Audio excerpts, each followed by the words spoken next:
chapter 16. The word of the Lord came to me. Son of man, confront Jerusalem with her detestable practices, and say, "This is what the sovereign Lord says to Jerusalem. Your ancestry and birth were in the land of the Canaanites. Your father was an Amorite, and your mother a Hittite.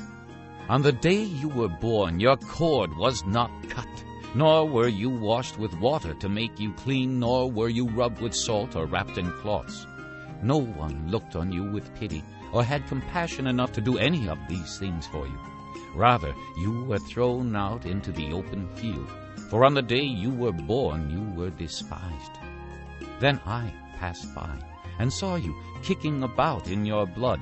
And as you lay there in your blood, I said to you, Live! I made you grow like a plant of the field. You grew up and developed and became the most beautiful of jewels.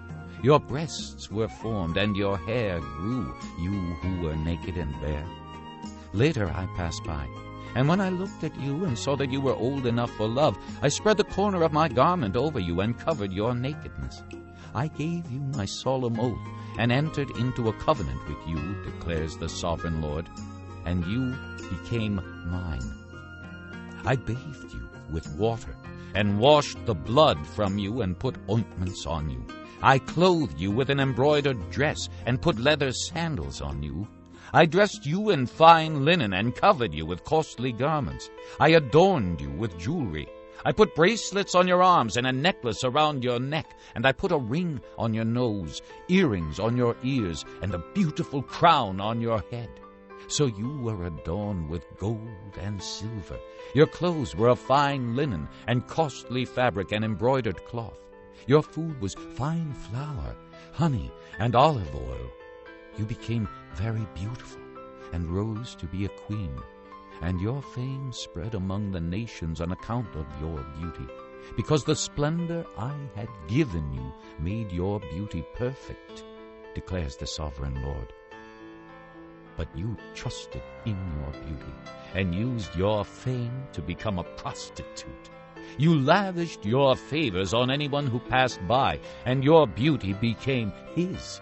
You took some of your garments to make gaudy high places where you carried on your prostitution. Such things should not happen, nor should they ever occur. You also took the fine jewelry I gave you, the jewelry made of my gold and silver, and you made for yourself male idols and engaged in prostitution with them. And you took your embroidered clothes to put on them, and you offered my oil and incense before them. Also the food I provided for you, the fine flour, olive oil, and honey I gave you to eat, you offered as fragrant incense before them. This is what happened, declares the sovereign Lord. And you took your sons and daughters whom you bore to me, and sacrificed them as food to the idols. Was your prostitution not enough? You slaughtered my children and sacrificed them to the idols. In all your detestable practices and your prostitution, you did not remember the days of your youth when you were naked and bare, kicking about in your blood. Woe, woe to you, declares the sovereign Lord. In addition to all your other wickedness, you built a mound for yourself and made a lofty shrine in every public square. At the head of every street you built your lofty shrines and degraded your beauty, offering your body with increasing promiscuity to anyone who passed by. You engaged in prostitution with the Egyptians, your lustful neighbors, and provoked me to anger with your increasing promiscuity. So I stretched out my hand against you and reduced your territory. I gave you over to the greed of your enemies, the daughters of the Philistines, who were shocked by your lewd conduct. You engaged in prostitution with the Assyrians, too, because you were insatiable. And even after that, you still were not satisfied. Then you increased your promiscuity to include Babylonia, a land of merchants, but even with this you were not satisfied. How weak-willed you are, declares the sovereign Lord, when you do all these things, acting like a brazen prostitute. When you built your mounds at the head of every street and made your lofty shrines in every public square, you were unlike a prostitute because you scorned payment. You adulterous wife! You prefer strangers to your own husband. Every prostitute receives a fee, but you give gifts to all your lovers, bribing them to come to you from everywhere for your illicit favors. So in your prostitution you are the opposite of others. No one runs after you for your favors. You are the very opposite, for you give payment, and none is given to you. Therefore, you prostitute, hear the word of the Lord. This is what the sovereign Lord says. Because you poured out your wealth and exposed your nakedness in your promiscuity with your lovers, and because of all your detestable idols, and because you gave them your children's blood, therefore I am going to gather all your lovers with whom you found pleasure, those you loved as well as those you hated. I will gather them against you from all around, and will strip you in front of them, and they will see all your nakedness. I will sentence you to the punishment of women who commit adultery and who shed blood. I will bring upon you the blood vengeance of my wrath and jealous anger. Then I will hand you over to your lovers, and they will tear down your mounds and destroy your lofty shrines. They will strip you of your clothes and take your fine jewelry and leave you naked and bare. They will bring a mob against you, who will stone you and hack you to pieces with their swords. They will burn down your houses and inflict punishment on you in the sight of many women. I will put a stop to your prostitution, and you will no longer pay your lovers. Then my wrath against you will subside, and my jealous anger will turn away from you. I will be calm and no longer angry. Because you did not remember the days of your youth, but enraged me with all these things, I will surely bring down on your head what you have done, declares the sovereign Lord. Did you not add lewdness to all your other detestable practices? Everyone who quotes Proverbs will quote this proverb about you. Like mother, like daughter. You are a true daughter of your mother, who despised her husband and her children. And you are a true sister of your sisters, who despise their husbands and their children. Your mother was a Hittite and your father an Amorite. Your older sister was Samaria, who lived to the north of you with her daughters. And your younger sister, who lived to the south of you with her daughters, was Sodom. You not only walked in their ways and copied their detestable practices, but in all your ways you soon became more depraved than they. As surely as I live, declares the sovereign Lord, your sister Sodom and her daughters never did what you and your daughters have done. Now this was the sin of your sister Sodom. She and her daughters were arrogant, overfed, and unconcerned. They did not help the poor and needy. They were haughty and did detestable things before me. Therefore I did away with them, as you have seen. Samaria did not commit half the sins you did. You have done more detestable things than they, and have made your sisters seem righteous by all these things you have done. Bear your disgrace, for you have furnished some justification for your sisters. Because your sins were more vile than theirs, they appear more righteous than you. So then, be ashamed and bear your disgrace, for you have made your sisters appear righteous. However, I will restore the fortunes of Sodom and her daughters, and of Samaria and her daughters, and your fortunes along with them, so that you may bear your disgrace and be ashamed of all you have done in giving them comfort. And your sisters, Sodom with her daughters, and Samaria with her daughters, will return to what they were before. And you and your daughters will return to what you were before. You would not even mention your sister Sodom in the day of your pride, before your wickedness was uncovered. Even so, you are now scorned by the daughters of Edom, and all her neighbors, and the daughters of the Philistines, all those around you who despise you. You will bear the consequences of your lewdness and your detestable practices, declares the Lord. This is what the sovereign Lord says. I will deal with you as you deserve, because you have despised my oath by breaking the covenant. Yet I will remember the covenant I made with you in the days of your youth, and I will establish an everlasting covenant with you. Then you will remember your ways, and be ashamed when you receive your sisters, both those who are older than you and those who are younger. I will give them to you as daughters, but not on the basis of my covenant with you. So I will establish my covenant with you, and you will know that I am the Lord. Then, when I make atonement for you, for all you have done, you will remember and be ashamed, and never again open your mouth because of your humiliation, declares the sovereign Lord. Chapter 17. The word of the Lord came to me. Son of man, set forth an allegory and tell the house of Israel a parable. Say to them, this is what the sovereign Lord says. A great eagle with powerful wings, long feathers, and full plumage of varied colors came to Lebanon. Taking hold of the top of a cedar, he broke off its topmost shoot and carried it away to a land of merchants, where he planted it in a city of traders. He took some of the seed of your land and put it in fertile soil.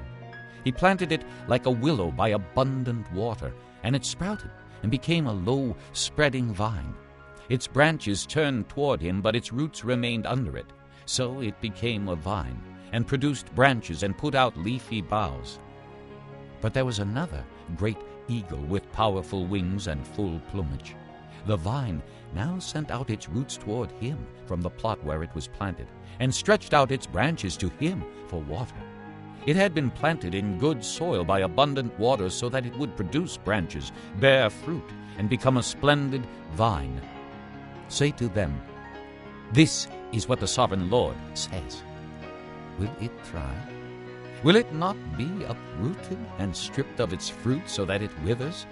All its new growth will wither. It will not take a strong arm or many people to pull it up by the roots. Even if it is transplanted, will it thrive? Will it not wither completely when the east wind strikes it, wither away in the plot where it grew? Then the word of the Lord came to me. Say to this rebellious house, do you not know what these things mean? Say to them, the king of Babylon went to Jerusalem and carried off her king and her nobles, bringing them back with him to Babylon. Then he took a member of the royal family and made a treaty with him, putting him under oath. He also carried away the leading men of the land, so that the kingdom would be brought low, unable to rise again, surviving only by keeping his treaty. But the king rebelled against him by sending his envoys to Egypt to get horses and a large army. Will he succeed? Will he who does such things escape? Will he break the treaty and yet escape? As surely as I live, declares the sovereign Lord, he shall die in Babylon, in the land of the king who put him on the throne, whose oath he despised and whose treaty he broke. Pharaoh with his mighty army and great horde will be of no help to him in war when ramps are built and siege works erected to destroy many lives.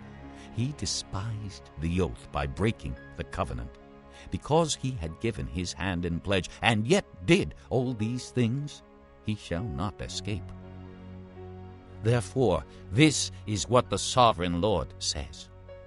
As surely as I live, I will bring down on his head my oath that he despised and my covenant that he broke. I will spread my net for him, and he will be caught in my snare. I will bring him to Babylon and execute judgment upon him there, because he was unfaithful to me. All his fleeing troops will fall by the sword, and the survivors will be scattered to the winds. Then you will know that I, the Lord, have spoken. This is what the sovereign Lord says. I myself will take a shoot from the very top of a cedar and plant it. I will break off a tender sprig from its topmost shoots and plant it on a high and lofty mountain. On the mountain heights of Israel I will plant it. It will produce branches and bear fruit and become a splendid cedar. Birds of every kind will nest in it.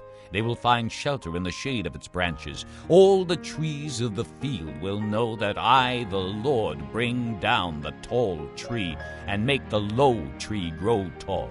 I dry up the green tree and make the dry tree flourish. I, the Lord, have spoken, and I will do it. Chapter 18. The word of the Lord came to me. What do you people mean by quoting this proverb about the land of Israel? The fathers eat sour grapes, and the children's teeth are set on edge. As surely as I live, declares the sovereign Lord, you will no longer quote this proverb in Israel. For every living soul belongs to me, the Father as well as the Son. Both alike belong to me. The soul who sins is the one who will die. Suppose there is a righteous man who does what is just and right. He does not eat at the mountain shrines or look to the idols of the house of Israel. He does not defile his neighbor's wife or lie with a woman during her period. He does not oppress anyone, but returns what he took in pledge for a loan. He does not commit robbery, but gives his food to the hungry and provides clothing for the naked. He does not lend at usury or take excessive interest. He withholds his hand from doing wrong and judges fairly between man and man. He follows my decrees and faithfully keeps my laws. That man is righteous. He will surely live, declares the sovereign Lord. Suppose he has a violent son who sheds blood or does any of these other things, though the father has done none of them. He eats at the mountain shrines. He defiles his neighbor's wife. He oppresses the poor and needy. He commits robbery. He does not return what he took in pledge. He looks to the idols. He does detestable things. He lends at usury and takes excessive interest. Will such a man live? He will not. Because he has done all these detestable things, he will surely be put to death, and his blood will be on his own head. But suppose this son has a son who sees all the sins his father commits, and though he sees them, he does not do such things. He does not eat at the mountain shrines or look to the idols of the house of Israel. He does not defile his neighbor's wife. He does not oppress anyone or require a pledge for a loan. He does not commit robbery, but gives his food to the hungry and provides clothing for the naked. He withholds his hand from sin and takes no usury or excessive interest. He keeps my laws and follows my decrees. He will not die for his father's sin. He will surely live. But his father will die for his own sin, because he practiced extortion, robbed his brother, and did what was wrong among his people. Yet you ask, why does the son not share the guilt of his father? Since the son has done what is just and right, and has been careful to keep all my decrees, he will surely live. The soul who sins is the one who will die. The son will not share the guilt of the father, nor will the father share the guilt of the son. The righteousness of the righteous man will be credited to him, and the wickedness of the wicked will be charged against him. But if a wicked man turns away from all the sins he has committed, and keeps all my decrees, and does what is just and right, he will surely live. He will not die. None of the offenses he has committed will be remembered against him. Because of the righteous things he has done, he will live. Do I take any pleasure in the death of the wicked? Declares the sovereign Lord. Rather, am I not pleased when they turn from their ways and live? But if a righteous man turns from his righteousness and commits sin, and does the same detestable things the wicked man does, will he live? None of the righteous things he has done will be remembered. Because of the unfaithfulness he is guilty of, and because of the sins he has committed, he will die. Yet you say, the way of the Lord is not just. Hear, O house of Israel, is my way unjust? Is it not your ways that are unjust? If a righteous man turns from his righteousness and commits sin, he will die for it. Because of the sin he has committed, he will die. But if a wicked man turns away from the wickedness he has committed and does what is just and right, he will save his life. Because he considers all the offenses he has committed and turns away from them, he will surely live. He will not die. Yet the house of Israel says, "The way of the Lord is not just." Are my ways unjust, O house of Israel? Is it not your ways that are unjust? Therefore, O house of Israel, I will judge you, each one according to his ways, declares the sovereign Lord. Repent! Turn away from all your offenses, then sin will not be your downfall. Rid yourselves of all the offenses you have committed, and get a new heart and a new spirit. Why will you die, O house of Israel? For I take no pleasure in the death of anyone, declares the sovereign Lord. Repent and live.